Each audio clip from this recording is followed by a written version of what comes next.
We found Patterson on the fourth day, caught in the mangroves 12 miles downriver. What we found wasn't really Patterson anymore. The Mekong doesn't give bodies back the way they went in. The river changes things. The heat, the current, the fish, the crocodiles, they all take their piece. What's left isn't a person, just evidence that a person used to be. But we had to find them anyway. That was the job. Search and recovery, finding the missing, bringing them home or what was left of them. My name is Petty Officer Second Class James Sullivan, Navy Corpsman attached to River Patrol Section 533, Mobile Riverine Force.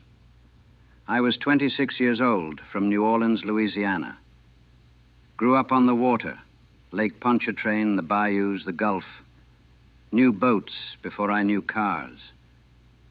The Navy made sense. Corpsman School taught me how to save lives. Trauma medicine, battlefield surgery, keeping Marines alive long enough to get them to real doctors. Good training, important skills. I thought that's what I'd be doing in Vietnam, saving the wounded, patching up the injured, being a medic. Nobody told me I'd spend most of my time searching rivers for dead bodies. I shipped to Vietnam in March 1969. Assigned to the Mobile Riverine Force, Brown Water Navy, they called us. Not the Blue Water Fleet in the South China Sea. We operated on the rivers, Mekong Delta, the tributaries, the canals, PBRs, patrol boat, river, 31-foot fiberglass boats with twin .50 caliber machine guns and a crew of 4. Our job was interdiction. Stop VC supply lines on the rivers, search sampans for weapons, patrol the waterways, support ground operations. Dangerous work. The rivers were VC territory. Ambushes from the banks, mines in the water, RPGs from the tree line. We lost boats regularly. And when we lost boats, we lost men. Some were recovered immediately. Some went into the river, and that's where I came in. Corpsman skills meant I got assigned to search and recovery operations. When someone went missing in the river, I was part of the team that went looking. Part medic, part body recovery specialist, part detective trying to figure out where the current took them. I'd grown up on water, loved it. The smell, the sound, the way it moved. Water meant freedom, meant life, meant home. Vietnam changed that. The Mekong wasn't like the bayous back home. The Mekong was a predator. It took people and didn't give them back. And when it did, it gave back something that made you wish you hadn't found them. Patterson was the 7th body I recovered. He wouldn't be the last. The river had plenty more to give us. We just had to go looking. The Mekong Delta is a nightmare painted green and brown. Thousands of square miles of rivers, canals, tributaries, swamps, endless water moving through endless vegetation, mangrove forest so thick you can't see 10 feet in, mud that goes down forever, water that's part river, part sewage, part rot, and heat. Jesus, the heat. 110 degrees, humidity you could drink, sun beating down on water that reflected it back twice as hard. You'd sweat through your uniform in minutes. Drink water constantly and still feel like you were dying. The river smelled like death even when there were no bodies.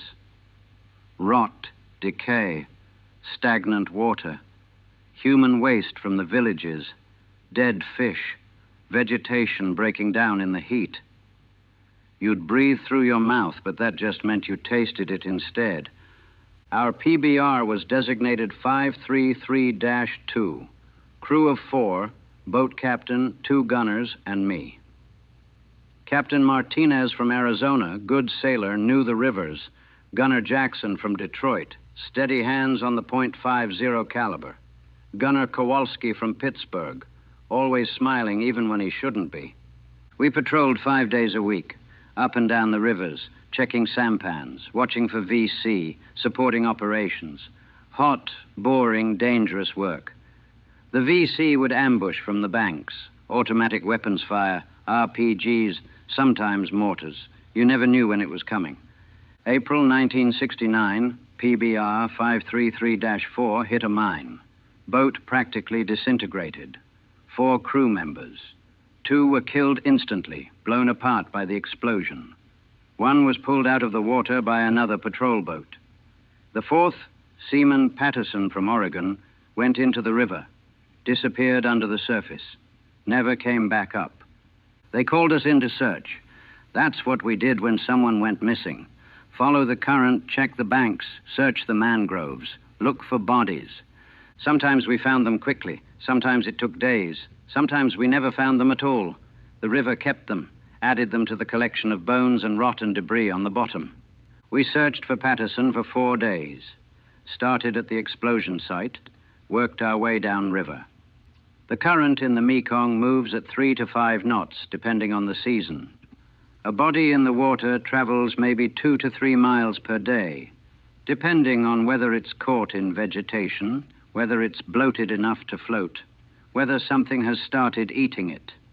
You calculate, you guess, you search.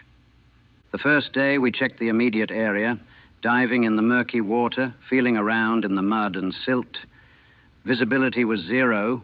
You dove blind, feeling with your hands, hoping you'd find something, but also hoping you wouldn't, because if you did, it wouldn't be good. Nothing. Patterson was gone downriver. Day 2, we moved downstream, checked the banks, the eddies, anywhere a body might wash up or get caught. The heat was brutal. The smell was worse. You'd check a section of mangroves, pulling aside vegetation, looking in the roots, trying not to think about what you might find. Nothing. Further downstream. Day 3, same thing. Miles of river, endless searching, heat and smell and water. Other boats joined the search, multiple teams working different sections, everyone looking for Patterson. Nobody wanted to find him, but we had to. You can't leave a man in the river. Can't leave him for the fish and the crocodiles and the rot. You have to bring him home, even if home is just a body bag. Day 4, we found him. The smell hit us first. We were searching a section of mangroves about 12 miles downriver from the explosion site. The vegetation was thick, roots extending down into the water like fingers. Dark, hot, claustrophobic. We were moving slow, checking every inlet, every tangle of roots.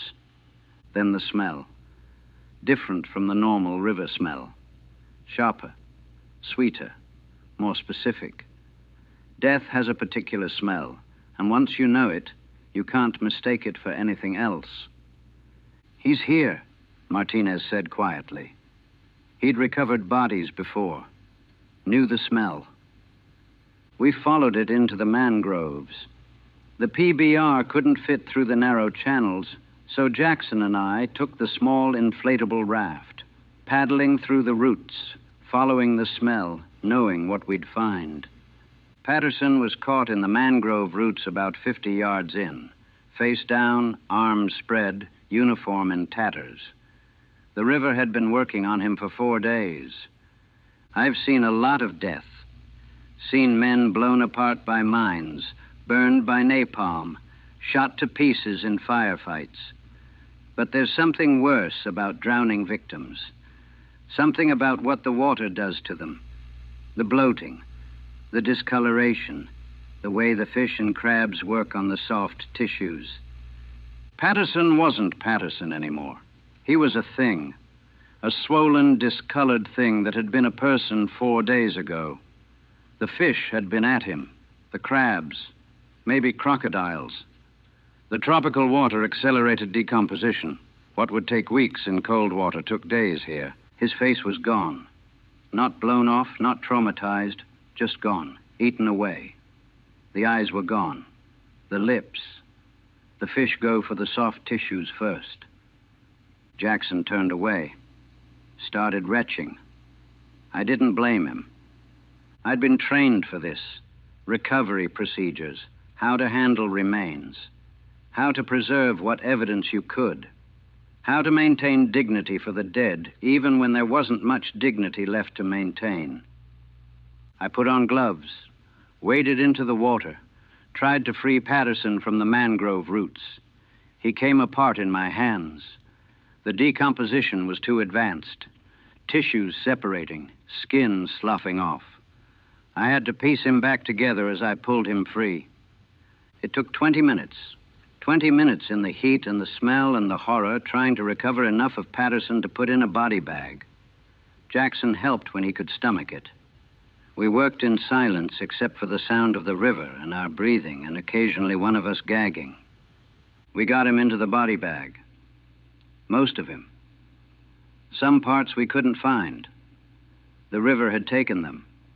We zipped the bag closed, loaded it into the raft, paddled back to the PBR.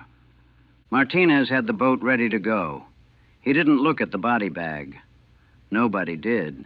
We just headed back to base, running fast, trying to get distance between us and the mangroves. Back at base, we turned Patterson over to Graves registration. They'd do the formal identification, dental records, dog tags if they could find them, whatever was left. Then they'd ship him home to Oregon. His parents would get a flag and a telegram and a casket they wouldn't be allowed to open. I went to decontamination, scrubbed the river off me, scrubbed Patterson off me. The smell wouldn't come off. I could still smell it on my hands, in my nose, in my throat. Death smell, river smell, Patterson smell. That night, I couldn't eat, couldn't sleep. Just lay in my rack staring at the ceiling, thinking about Patterson in the mangroves, about his parents getting the telegram, about the casket they couldn't open, about the 23 other names on the missing list. 23 more people who'd gone into the river and hadn't come back yet. 23 more searches, 23 more recoveries, 23 more body bags. The river wasn't done with us, not even close. Patterson was number 7. I recovered 16 more before my tour ended. Each one was different. Each one was horrible in its own way. Seaman Rodriguez, recovered after 2 days. He'd been shot during an ambush, fell into the river. We found him caught in fishing nets downstream. The fishermen had already found him, tried to pull him free, then left him when they saw what he was. Smart. We cut him free, bagged him, brought him home. Petty Officer Williams, 8 days in the river. By the time we found him, there wasn't much left. The crabs had been at him, the fish, the decomposition. We recovered what we could, filled the body bag halfway, tried not to think about what was missing. Engineman Chen we never found. Went into the river after his boat hit a mine. Searched for 2 weeks. Nothing. The river kept him. He's still out there somewhere. Part of the bottom now, part of the delta. After a while, you develop a system. You learn to disconnect. Learn to see the bodies as problems to solve, not people who used to be alive. You calculate current and time and decomposition. You search methodically. When you find them, you recover them efficiently. You document. You bag. You transport. You don't think about who they were. Don't think about their families. Don't think about the fact that they were living people 4 days or 8 days or 2 weeks ago. You can't. If you think about it, you can't do the job. Jackson lasted 6 months on search and recovery before he requested a transfer. Said he couldn't handle it anymore. Couldn't sleep. Couldn't eat. Couldn't stop seeing the bodies. They transferred him to supply. Safer. Cleaner. No more rivers. No more searches. They replaced him with a kid named Wilson from Texas. 19 years old. Fresh in country. First search and recovery mission, he broke down completely. Found a body, Seaman Kowalski, no relation to our gunner. That had been in the water 11 days. Wilson took one look and collapsed. Couldn't function. Couldn't move. We had to recover Kowalski without him. Wilson got transferred after 2 weeks. Not cut out for it. Can't blame him. Most people aren't cut out for pulling decomposed bodies out of tropical rivers. But someone has to do it. Someone has to search. Someone has to find them. Someone has to bring them home. So we kept doing it. Martinez and me and whoever else they assigned. Searching the rivers, following the current, calculating decomposition, finding the missing, bringing them home one body bag at a time. By October 1970, I'd recovered 23 bodies. 23 men who went into the Mekong and didn't come back. 23 searches. 23 recoveries. 23 times I'd waded into the river or pulled apart mangroves or dove into murky water to find someone who'd been missing. 23 faces I tried not to remember but couldn't forget. 23 smells. 23 moments of finding them and wishing I hadn't. The river was full of ghosts, and I was the one who had to pull them out. November 1970. 1 month before my tour ended, the last recovery. PBR 533-7 took an RPG during a patrol. Direct hit. The boat caught fire, started sinking. 3 crew members got off. The 4th, boatswain's mate Jackson, same Jackson who'd been my gunner, who'd transferred to another boat after he couldn't handle search and recovery anymore, went into the water. They called me in to search. Full circle. The guy I'd recovered bodies with, now I was searching for him. I knew Jackson, knew his voice, his laugh, his face, knew he was from Detroit, had a wife and a daughter back home, planned to be a teacher after the Navy, knew he'd requested the transfer because the recoveries were breaking him, knew he couldn't handle finding bodies anymore. Now he was the body. We searched for 5 days, 5 days of following the current, checking the banks, searching the mangroves, 5 days of hoping we'd find him and hoping we wouldn't. Day 5, we found him, caught in a submerged log about 10 miles downriver. 5 days in the water. The Mekong had done its work. I went in to recover him. Martinez offered to do it. Knew Jackson and I had worked together. Thought it might be too personal. But I said no. I'd do it. I was the corpsman. I was trained for it. I'd recovered 23 others. What was one more? I pulled him free from the log. He came apart like they always did. The water, the heat, the fish.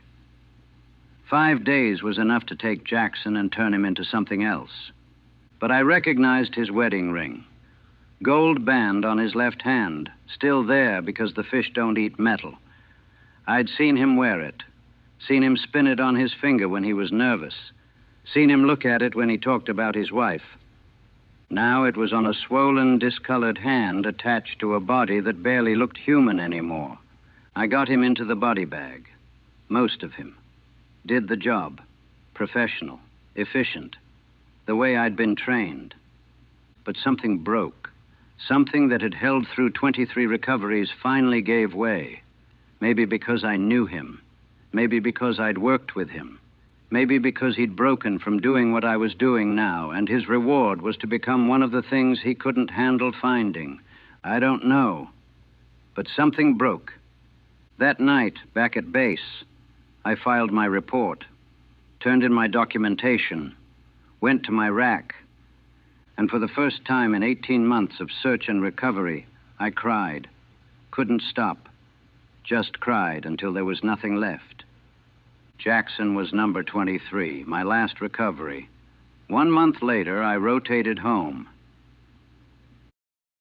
It's 1971 now. I've been home for 2 months, back in New Orleans, back to the water I grew up on. Lake Pontchartrain, the bayous, the Gulf. Same water I loved as a kid. Same water that meant freedom and life and home. I can't go near it. Can't stand the smell, can't stand the sound, can't stand being close to water. The lake, the bayous, even heavy rain, it all brings me back. Back to the Mekong, back to the searches, back to the bodies. I got a job at a hospital. They were happy to hire a Navy corpsman with combat medical experience. Trauma unit, emergency room, saving lives, using my training for what it was meant for. I lasted 3 weeks. First DOA, dead on arrival, came in and I froze, drowning victim. Kid fell into the Mississippi, didn't make it. They pulled him out after 2 hours. Not bad, not decomposed, just dead. A fresh body. I took one look and was back in the Mekong, back in the mangroves, back pulling Patterson apart as I tried to free him from the roots. I walked out. Couldn't do it. Couldn't handle the bodies. The corpsman who'd recovered 23 decomposed remains from tropical rivers couldn't handle one fresh drowning victim in a clean hospital. I don't work now, living off savings, trying to figure out what to do. What job is there for someone who can't be near water and can't handle dead bodies? What civilian work uses the skills I learned in Vietnam? There isn't any. The skills I have, calculating current flow, estimating decomposition rates, recovering remains from tropical rivers. There's no civilian application. Nobody needs those skills. Nobody wants them. My parents don't understand. They're proud I served, proud I came home safe. They think I should be grateful, should move on, should get a job, start a life, be normal. But I can't be normal. Normal people don't spend 18 months pulling rotted corpses out of rivers. Normal people don't know what a human body looks like after 5 days in the Mekong. Normal people don't have 23 faces in their head, or what's left of the faces, that they can't forget no matter how hard they try. I dream about the river, about the searchers, about finding them. Patterson in the mangroves, face eaten away. Williams, half a body bag. Jackson with his wedding ring on a swollen hand. All of them, all 23, and the ones we never found, Chen and the others, still out there, still in the river. The Mekong took so much, took 23 bodies I had to recover, took Jackson and Patterson and Williams and Rodriguez and all the others, took my ability to be near water, took my career, took my future, took the kid from New Orleans who loved the water and gave back someone who can't stand the sight of it.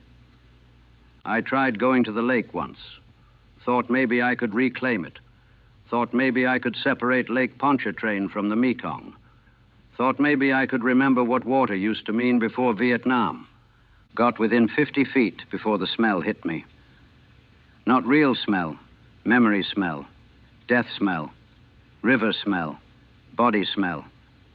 I turned around, went home, threw up for an hour.